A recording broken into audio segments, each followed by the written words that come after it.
We have to go to break, but very quickly, and we won't talk about it much because it's such a non-story. The Ground Zero Mosque, or as I like to call it, the Lower Manhattan Muslim and Interfaith Community Center, is now open, and nobody cares, right? This so-called Ground Zero Mosque, which was the story of so much controversy, it was an insult to Americans whose relatives or someone they knew may have died in the 9/11 attacks.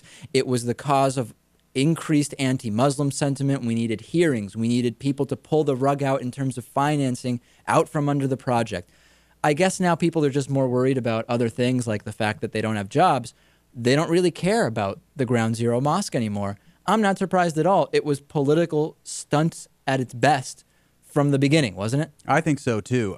Maybe the Occupy Wall Street protesters are just in the way of the media trying to get to the story to cover the small group of protesters who are out in front of the Ground Zero Mosque. That's what's going on. The Ground Zero Mosque has actually angered tons of people. They just can't make it there to make it clear they're angry because Occupy Wall Streeters have blocked the street.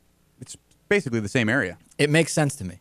On the bonus show, the 12 most absurd laws that are being used to stifle the Occupy Wall Street movement, 7 billion people on Earth, and Jeffrey Sachs is concerned. He's talking about 10 billion people by 2100. It's interesting because we have the room for the 10 billion people, but it's not quite that simple. So we'll talk about that on the bonus show. And also, there's been a decision to crack down on medical marijuana in California. And it's not actually the result of anything Barack Obama did, contrary to what your conservative friends might be telling you. We'll be back after this.